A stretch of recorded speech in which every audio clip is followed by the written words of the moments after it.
Hey guys, it's Ashton from Ashton Warrior Props, and today, finally, I have a personal cosplay. I made something for myself. Aren't you proud? And I literally just last night got in from the Wasteland Jamboree event in West Virginia. I had a ton of fun, absolute blast. I got to see some of my closest friends. I got to meet a lot of cool people. Got to talk to a lot of cool people. I got to go hang out with a lot of cool people. And look, seriously, it's a lot of fun. Those kind of conventions are some of my favorites to go to. If you haven't been to Good Springs or the West Virginia Wasteland Jamboree, highly recommend going. It's just a bunch of Fallout dorks playing in the woods. But today I really wanted to break down my personal NCR Ranger here, and just because I've always wanted to do this and just kind of give my thoughts on how I design a personal suit, how I like to spin things to work for how I'm going to use it. So I thought I would take this opportunity today to just show some cool pictures and just talk about this entire suit that I did here. So for reference, if you want to build an NCR Ranger for yourself, I have helmet template, chest plate template, all the armor template, and the sewing template over on my website. The chest plate that I actually used here was actually SKS Props template, and that's because grand total, I have probably made 70 of my Rangers, and I just wanted to do something different. So I did use SKS Props NCR Ranger template. So for starters, I love Westerns. I grew up with my grandfather watching Westerns.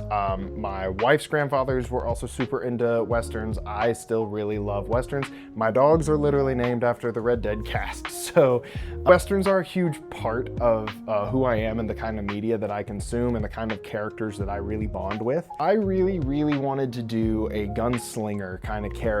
So to kick that off, I was like, okay, so we've got the Duster, cool, that's Western.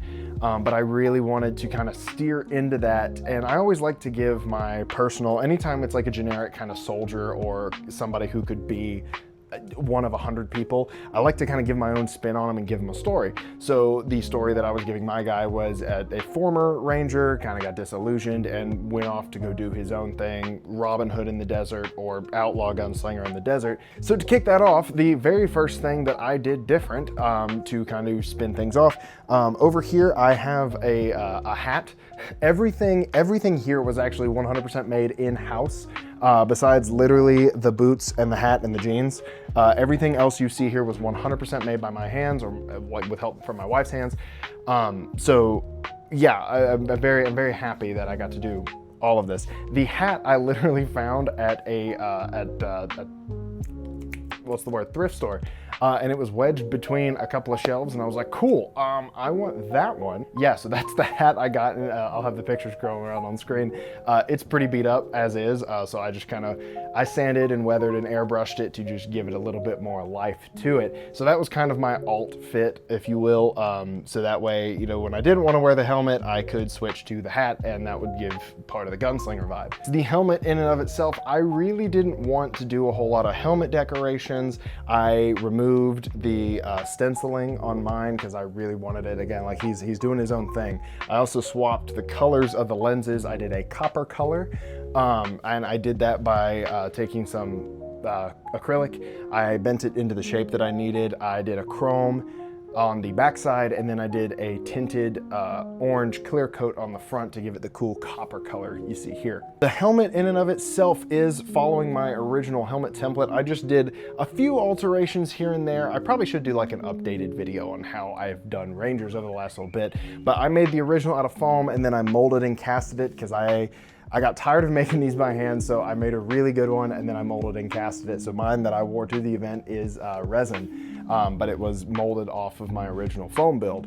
Again, just kind of doing the slight personalization and customizations. I did a kind of copper sand color bandana that, once again, for the weathering, I did a lot of airbrushing and beige acrylics, some sanding to really get my frayed edges and whatever, and that literally just sits over top of the chest plate. Like I said, the chest plate I used Steve over at SKS Props template. He just released a good one from not too long ago based on the McFarlane Toys version of it. I was doing mine based on New Vegas.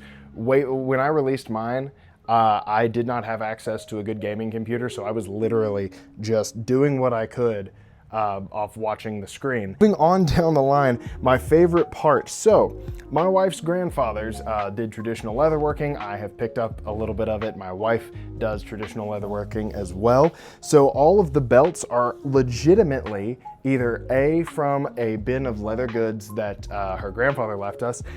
Same with all these buckles. All the buckles and tassels you see here were in a big bin of just old school buckles and collectibles and whatever for leatherworking.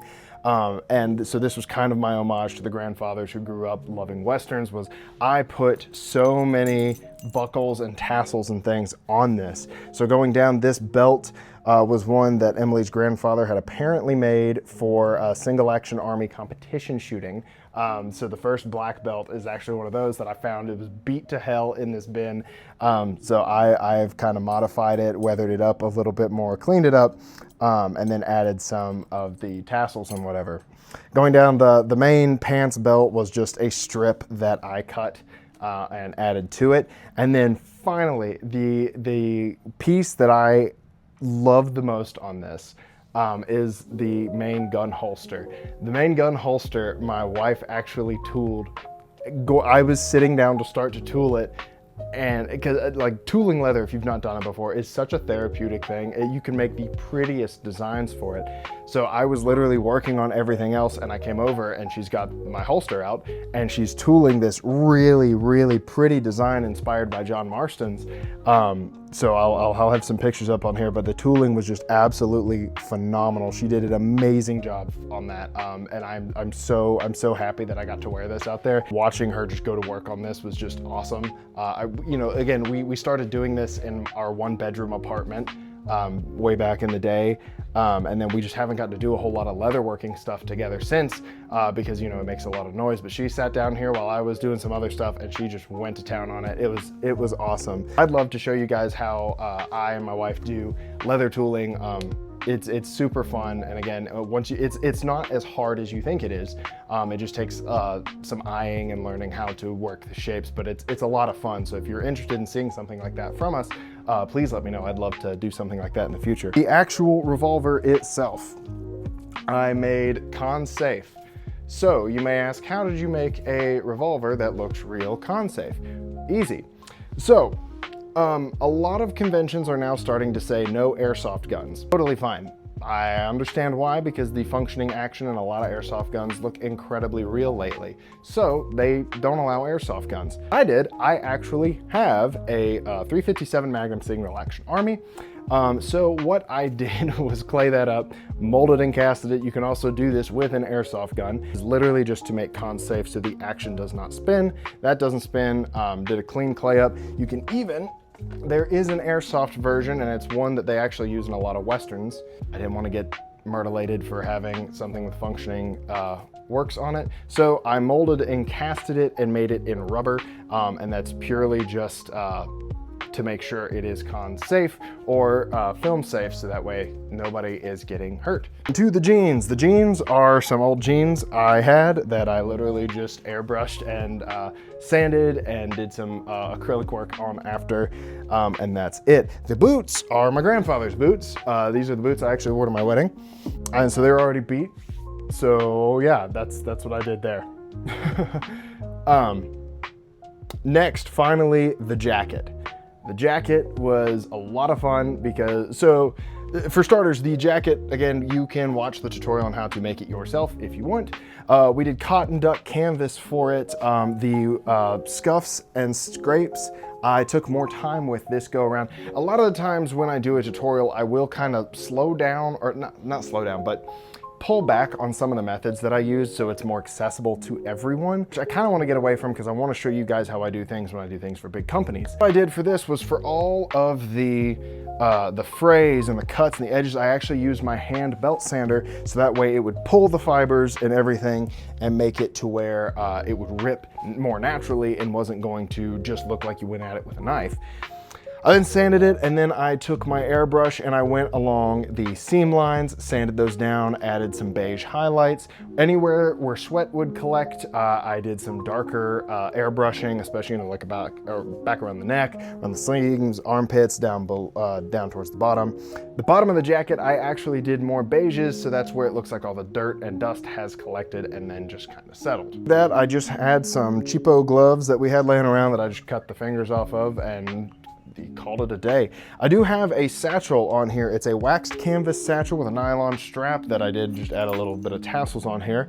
And you know, that's just something, it's nice to have, if you have a suit that you can customize, to have something that you can put things in. Because that was super helpful, because everybody's passing out like bottle caps and stickers and whatever, and when you're dealing with people wanting to come get their picture with you, and then you're also trying to talk to your friends and whatever, and people come handing you stuff, it's nice to have something that you don't have to like pay a whole lot of attention to. You can just kind of like throw it in and then keep moving. So holds Gatorade really well. But yeah, I think that kind of does it for this breakdown. There's a whole lot more I could probably go into and opine on for a long time, but I wanted just to keep this quick and interesting enough to where people could be like, oh, I want to see what he did, and get some up close pictures of how everything went together. So yeah, I hope this was informative, or maybe inspired you in a way for your next Ranger or whatever soldier. But yeah, I think that'll do it for this video. I hope you guys enjoyed. Yeah. I should probably get back to like actually doing tutorials now, so I'm going to pretend I'm not spending my time doing this and go do that.